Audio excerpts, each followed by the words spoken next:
आदरणीय मंच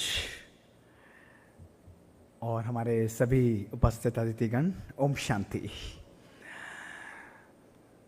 सबसे पहले मैं बहुत बहुत शुक्रिया दिल से हमारे बड़े भाई शांतनु भाई, हमारे निकुंज भाई, जिनसे हमारा स्पेशल स्नेह है, और सभी मंच पर उपस्थित सभी लोगों को बहुत बहुत शुक्रिया देना चाहूँगा इस वंडरफुल अपॉर्चुनिटी के लिए। और मुझे लगता है कि मैं अबू जब भी आता हूँ तो थोड़ी सी मेरी छोटी सी विज़िट भी बहुत रिजुविनेटिंग होती है, बहुत चार्जिंग होती है मेरे लिए।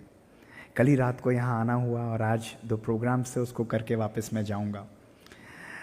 दोस्तों, किसी ने बहुत सुंदर कहा है, कागज़ की कश्ती थी और नदी का किनारा था। कागज़ की कश्ती थी और नदी का किनारा था, खेलने की मस्ती थी दिल ये आवारा था। खेलने की मस्ती थी दिल ये आवारा था, कहाँ आ गए इस समझदारी की दलदल में, कहाँ आ गए इस समझदारी की दलदल में, वो नादान बचपन ही बहुत प्यारा था। दोस्तों, भागती दौड़ती इस जिंदगी में हमने सब कुछ इकट्ठा कर लिया।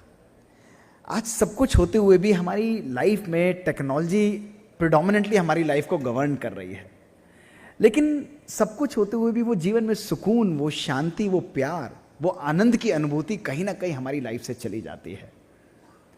और ये इसलिए दोस्तों, क्योंकि हमारा जीवन हमारे संकल्पों का ही खेल है, हमारा जीवन कंप्लीटली हमारे थॉट्स का ही खेल है। एक बहुत सुंदर कहानी मुझे ध्यान में आती है, और वो कहानी एक राजा की है। दोस्तों, वो राजा बहुत बढ़िया बढ़िया चीज़ें इकट्ठी करता था, और एक बारी उसके मन में आया कि मैंने इतनी सुंदर सुंदर सामान इकट्ठा किया है, क्यों नहीं मैं इसके लिए एक बढ़िया सी अलमारी बनाऊं। ये जापानीज स्टोरी है और रियल स्टोरी है। उसने कहा, गुस्से वाला था बहुत, अगर नहीं पसंद आती तो लोगों को सजा दे देता था। उसने कहा, मेरे पूरे इस शहर के, मेरे इस पूरे साम्राज्य के बेस्ट आर्टिस्ट को बुलाया जाए, बेस्ट शिल्पकारों को बुलाया जाए, जो मेरे लिए एक अलमारी बना कर देंगे। अलग अलग लोग आए, राजकीय लोग भी आए, उसको अलग अलग प्रकार की अलमारियां बनाकर दिखाते तस्में वो अपनी चीज़ों को सजा सके, लेकिन उसको पसंद नहीं आती और उनको वो कारागार में डाल देता। लोग परेशान थे, डर गए कि भैया अब क्या करेंगे, कैसे होगा। तो एक व्यक्ति ने कहा कि एक साधु है जो ये कार्य कर सकता है। साधु को बुलाया गया और उसे कहा कि आपको ये बनानी है एक सुंदर सी हमारे लिए एक अलमारी। उसने कहा, मैं करूँगा महाराज, लेकिन मुझे 5 दिन का समय चाहिए, 5 दिन बाद आरंभ करूँगा। लोगों को लगा कि अब तो राजा इस पर भी गुस्सा होगा, लेकिन राजा के पास कोई ऑप्शन नहीं था, तो उसने कहा ठीक है, मैं 5 दिन इंतजार करूँगा। लेकिन उसने अपने जासूसों को छोड़ दिया उस साधु के पीछे कि देखो ये 5 दिन क्या करता है। जासूस रोज आता, सवेरे जाता और शाम को आता, और महाराज को बोलता कि महाराज वो तो कुछ करता ही नहीं है। वो सवेरे उठता है, शांति में बैठ जाता है, शांति से रात शाम को उठता है और फिर अपना कार्य खा के सो जाता है, अपना भोजन खा के। राजा का गुस्सा और बढ़ता गया। 5वां दिन जब हो गया, वो साधु वहाँ पर उपस्थित हुआ और उसने कहा कि महाराज मैं तैयार हूँ। राजा ने कहा कि तुम्हें जो सामान चाहिए आप ले लो, लेकिन ये अलमारी आपको 1 महीने में बना के देनी होगी। तो साधु ने मुस्कुराते हुए कहा कि ठीक है, मैं बना दूंगा, और मुझे ये सामान चाहिए। कुमकुम आर्ट जो उस समय फेमस था, जिसमें बिना हथौड़े के अलमारी बनाई जाती है, बिना कीलों के बनाई जाती है, खांचे बनाकर उसमें अटकाया जाता है, उस प्रकार की अलमारी बनानी थी। उस साधु ने मात्र 7 दिन के अंदर अद्भुत अलमारी तैयार कर दी। वो इतनी सुंदर कि राजा क्या, प्रजा क्या, राज्य क्या, सब लोगों को बहुत पसंद आई। राजा का क्रोध गायब हो गया। जब 8वें दिन उसने उसको बुलाया, उसको गले लगाया, उसने कहा, अद्भुत आपने अलमारी बनाई है, लेकिन मुझे ये बताइए, ये आधे 1 महीने की जगह 7 दिन में आपने बना दी। एक बात मुझे अभी भी परेशान कर रही है, वो 5 दिन आप कर क्या रहे थे? 5 दिन तो आप शांति में थे। मैंने अपने गुप्तचर को आपके पास भेजा था कि आप ये करें। तो साधु बोलने लगा कि महाराज वो 5 ही दिन मैंने सारा काम किया। उसने कहा, क्या काम किया? उसने कहा, महाराज सुनिए, पहले दिन जब मैं बैठा तो पहले दिन मैंने अपने अंदर के कमजोर विचारों को समाप्त कर दिया कि मैं ये कर पाऊंगा या नहीं कर पाऊंगा। सवेरे से शाम तक मैंने अपने विचारों पर विजय प्राप्त करी, अपने मन पर विजय प्राप्त करी कि मैं इस कार्य को कर सकता हूं, और पहले दिन में अपने विचारों को संयम में लेकर आ पाया। राजा बहुत खुश हुआ। उसने कहा, महाराज आपने दूसरे दिन क्या किया? उसने कहा, दूसरे दिन मैंने अपने अंदर के डर को समाप्त किया। वो डर ये था कि अगर मुझसे ये अलमारी ठीक नहीं बनी तो महाराज मुझे सजा देंगे, तब क्या होगा। इसलिए उस डर को मैंने संपूर्ण रूप से समाप्त कर दिया। महाराज बहुत खुश हुए। उसने कहा, गुरुदेव आपने तीसरे दिन क्या किया? उसने कहा, तीसरे दिन अपने अंदर सम्मान की इच्छा की प्राप्ति, अपने अंदर ये इच्छा कि अगर मेरा कार्य अच्छा होता है तो लोग मेरे को प्रेज करेंगे, मेरे को एक्नॉलेज करेंगे। इस इच्छा को मैंने संपूर्ण रूप से समाप्त कर दिया। इसके ऊपर मैंने विजय प्राप्त करी, क्योंकि ये मेरे लिए एक ऑब्स्टिकल थी मेरा अच्छा कार्य करने में। राजा बहुत खुश हुआ, उसे गले लगा रही और कहा, गुरुदेव आपने चौथे दिन क्या किया? तो वो हंसने लगा। उसने कहा, चौथे दिन महाराज मैंने अपने अभिमान को नष्ट कर दिया। उसके ऊपर विजय प्राप्त करी, अपने संकल्पों को कंट्रोल करते हुए, संयम को कंट्रोल करते हुए, अपने अहम, अपने ईगो, अपने उस फीलिंग को कंप्लीट रूप से विजय प्राप्त कर ली, अहम के ऊपर विजय प्राप्त करी। इसलिए मैं संपूर्ण रूप से तैयार हो गया। राजा भाव विभोर था, उसकी आंखों में आंसू थे। उसने कहा, गुरुदेव आपने 5वें दिन क्या किया? उसने कहा, महाराज 5वें दिन मेरा मेन कार्य था। मैंने 5वें दिन आकर अपने मन के अंदर वो ब्लूप्रिंट बनाया कि मैं किस प्रकार आपकी अलमारी बनाऊंगा, और मैंने अपने विचारों को आपके ब्रेन के अंदर डाल दिया कि मेरी बनाई हुई चीज़ आपको ज़रूर पसंद आएगी। और उसके बाद मैं आपके पास उपस्थित हुआ, और उपस्थित होकर मात्र 7 दिन के अंदर मैंने अद्भुत रचना आपके सामने रख दी। राजा ने उसको गले लगा लिया। राजा ने कहा कि अद्भुत है। उसने कहा, महाराज हमारा जीवन हमारे विचारों का ही कॉन्सिक्वेंस है। हम जिस प्रकार से अपने जीवन में चलना चाहते हैं वो केवल और केवल हमारी सोच पर ही निर्भर करता है, और हमारी सोच ही हमारे भविष्य का निर्माण करती है। दोस्तों, आज जहां ये टेक्नोलॉजी आज हम लोगों ने डिजाइन की है अपनी सोच के द्वारा, जहां बड़े बड़े मोबाइल होते थे, जहां बड़ी बड़ी चीज़ें होती थी, उनकी बैटरी लाइफ 1 हफ्ता, 10 दिन, 12 दिन, 14 दिन होती थी। वो मोबाइल तो आज छोटे होते चले जा रहे हैं, उनका स्क्रीन बड़ा होता चला जा रहा है, लेकिन दोस्तों उनकी बैटरी लाइफ भी कम होती चली जा रही है। उसी प्रकार आज ह्यूमन बीइंग्स की भी बैटरी लाइफ की हालत है दोस्तों। उसी प्रकार आज अगर मुझे आप लोगों को परेशान करना हो तो दोस्तों कोई बड़ी बात नहीं है, मुझे मात्र केवल 20 मिनट 15 मिनट आप लोगों से आपका मोबाइल लेना है, और मोबाइल लेकर थोड़ी सी हलचल ऑटोमेटिकली सबके अंदर आरंभ हो जाएगी। तो सबसे पहली बात हमको ये पूछनी है कि क्या मैं मास्टर हूं या मेरा मोबाइल या मेरी टेक्नोलॉजी मेरी मास्टर है? एक एक व्यक्ति यहां पर दोस्तों अपने आप से पूछकर देखिए, आपका जीवन एक खुले पृष्ठ की तरह आपके सामने दोस्तों आता चला जाएगा। दोस्तों ये टेक्नोलॉजी, ये इंटरनेट, ये टेक्नोलॉजी हमारे जीवन को सुंदर और सहज बनाने के लिए है।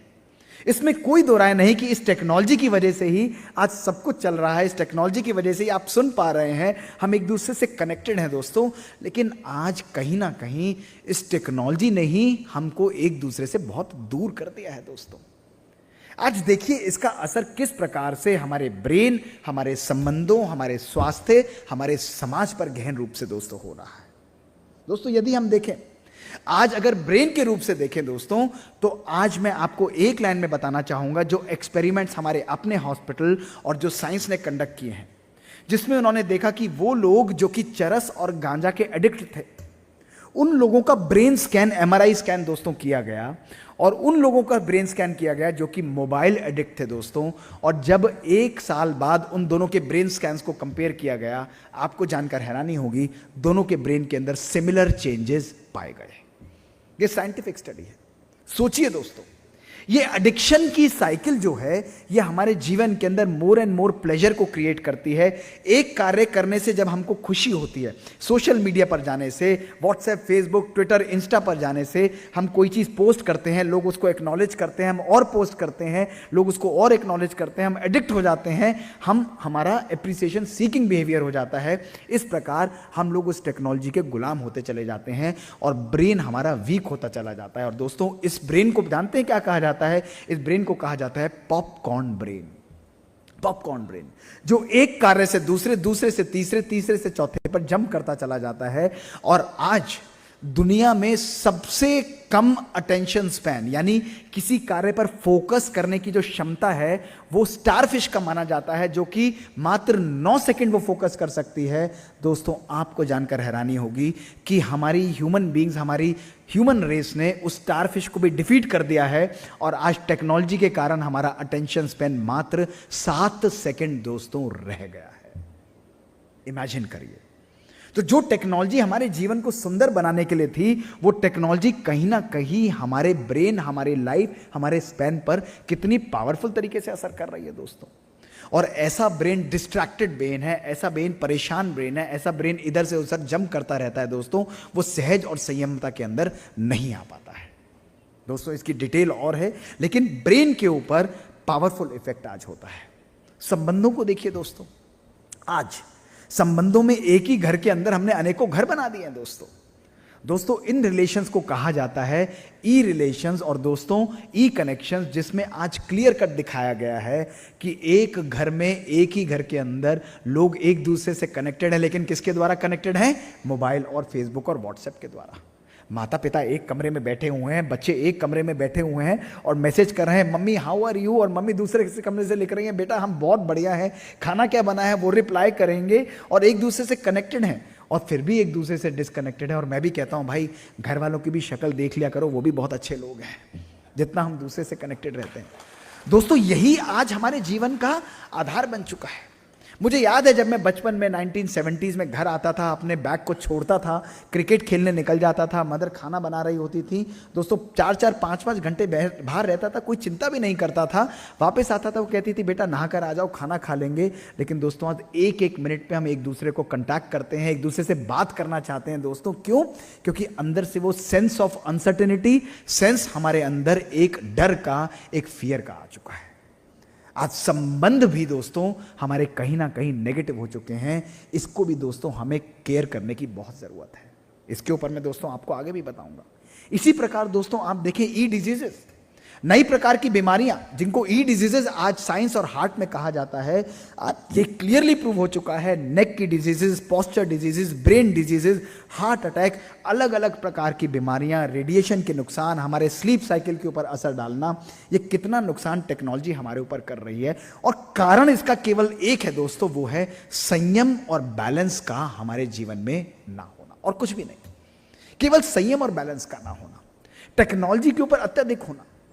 दोस्तों आज मैं आपको बताता हूं कि हमने अपने हॉस्पिटल के अंदर, मुझे याद है 2018 का वो दिन दोस्तों, और केवल 10 मिनट का समय है, लेकिन इसको सुनना बहुत आवश्यक है दोस्तों। मैं रात को ऑपरेट करके जब घर जाने ही वाला था, तो करीब 9:45 बजे एक मात्र 22 साल का लड़का मेरे सामने मैसिव हार्ट अटैक के साथ लाया गया। दोस्तों मुझे कहा इसको ऑपरेट करना है। मैंने कहा कुछ बचा नहीं है, ECG flat line, blood pressure unrecordable. मैंने कहा क्या करूंगा? उन्होंने कहा give it your best try. हमने 1.5 घंटे की मेहनत के बाद उसको ऑपरेट करके, रिससिटेट करके, उसकी तीनों आर्टरीज को क्लीन किया। 50-60 मिलीमीटर का ब्लड प्रेशर उसका रहा होगा दोस्तों। नेक्स्ट डे मैं गया, उम्मीद नहीं थी वो बचेगा, लेकिन वो लड़का ऐसे बैठा हुआ था जैसे उसे एक दिन पहले कुछ हुआ ही ना हो, उसकी लाइफ बिल्कुल बच गई थी। लोग खुश थे, मैं भी खुश था, लेकिन दोस्तों मन में बहुत परेशानी थी। और मन में यह था यार 22 साल के लड़के को हार्ट अटैक क्यों हो गया? मैंने कहा पूछना चाहिए। एडवांस था, बिजनेसमैन था, वाइफ जो थी वो मैरिड था, 4 महीने की बच्ची थी। मैंने कहा मुझे बात करनी है।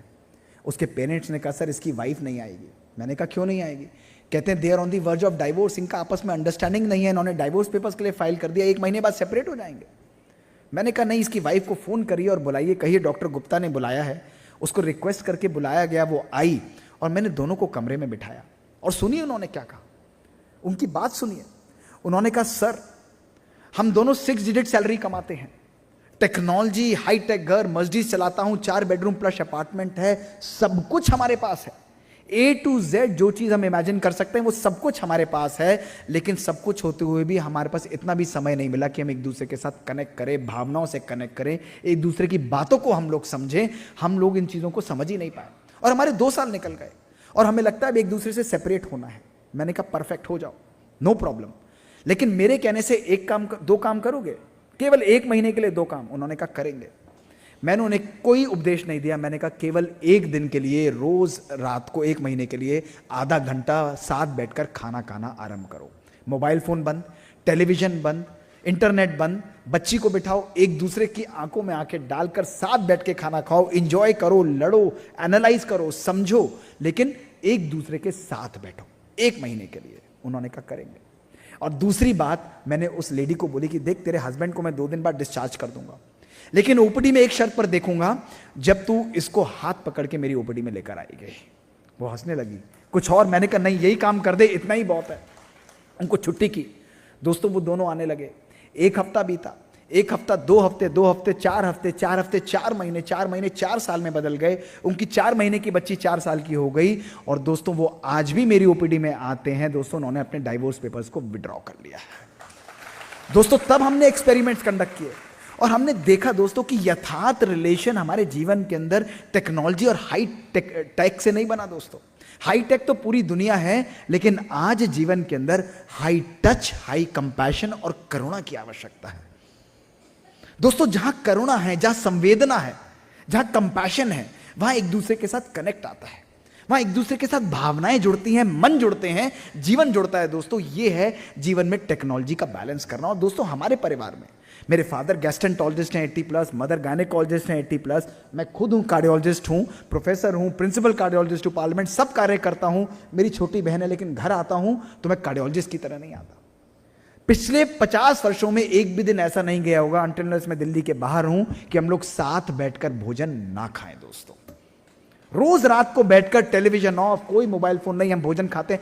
केवल सिंपल सिंपल बातें दोस्तों, साथ बैठिए, परिवारों को जोड़िए दोस्तों। टेक्नोलॉजी परिवारों को तोड़ती नहीं, वो जोड़ती है।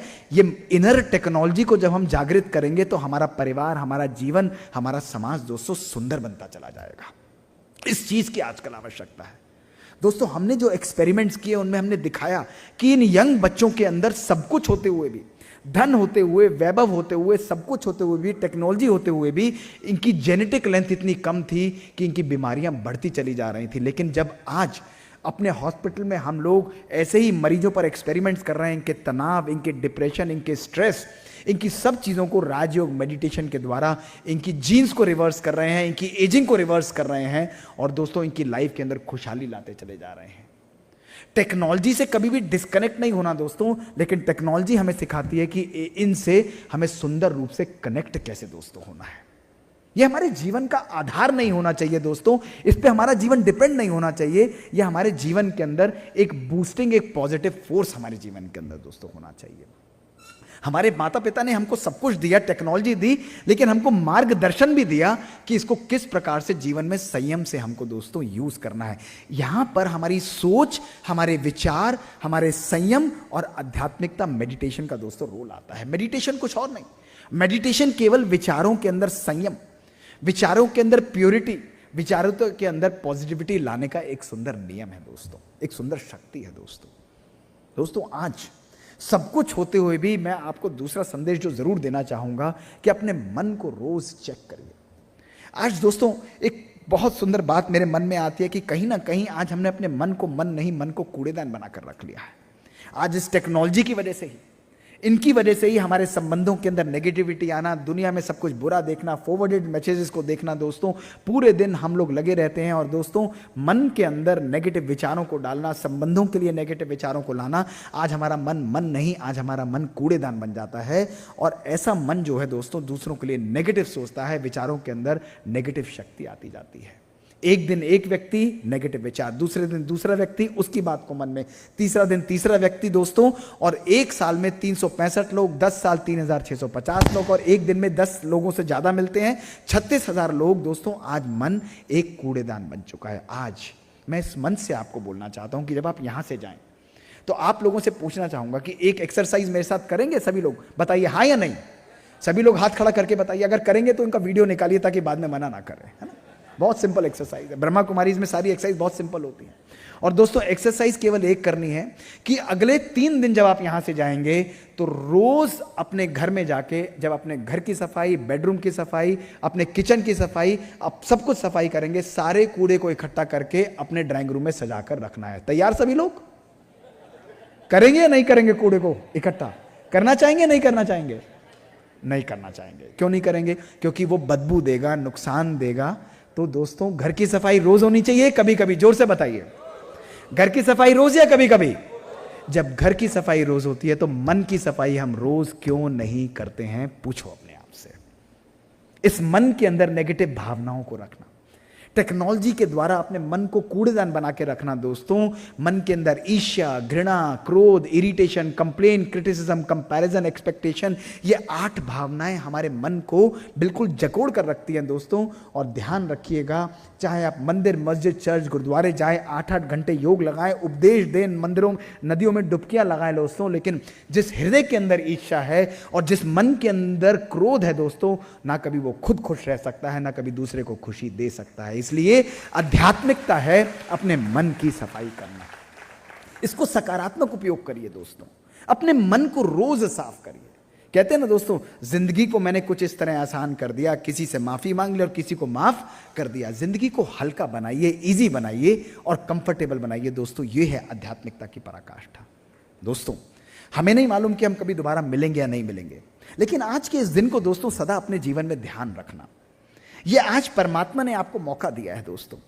टेक्नोलॉजी हमारे लिए एक बूस्टिंग फैक्टर, उसमें कोई भी दो राय नहीं, लेकिन योग और मेडिटेशन के द्वारा जीवन में संयम और बैलेंस लाना दोस्तों, वो योग की पराकाष्ठा है। परमात्मिक शक्ति जब हमारे जीवन में सारथी बनकर चलाती है, अक्सर हम भगवान को दोस्तों स्पेयर व्हील की तरह यूज करते हैं, स्टेपनी की तरह यूज करते हैं। जब गाड़ी पंक्चर हुई तो भगवान का नाम लेंगे कि तुमने ये कर दिया, तुमने ऐसा कर दिया।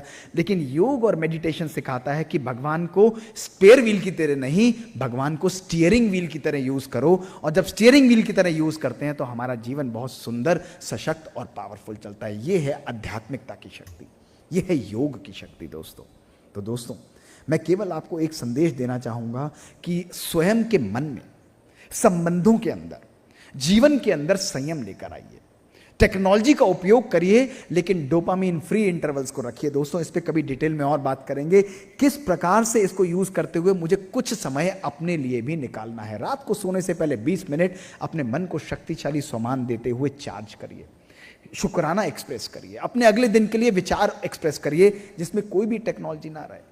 दिनचर्या का मॉर्निंग में भी आरंभ योग की पराकाष्ठा, योग की शक्ति के द्वारा करिए दोस्तों। ये है हमारा यथार्थ योगी जीवन दोस्तों। फिर पूरे दिन आप यूज करिए, मैं भी यूज करता हूं, लेकिन दोस्तों पॉजिटिव चीजों की तरह करिए, नेगेटिव चीजों को कभी भी फॉरवर्ड मत करिए दोस्तों। अगर आज हमने अपने संकल्पों के द्वारा, योग के द्वारा, अपनी सोच के द्वारा अपने संकल्पों को परिवर्तित किया तो हमारा जीवन श्रेष्ठ और शक्तिशाली बन जाएगा दोस्तों। नेगेटिविटी तो सभी तरफ है। एक बारी एक सूरज ने कहा कि अब मैं चमकना नहीं चाहता, कौन मेरा रोल लेगा? तो एक छोटे से दिए ने बोला कि मैं तुम्हारा रोल लूंगा।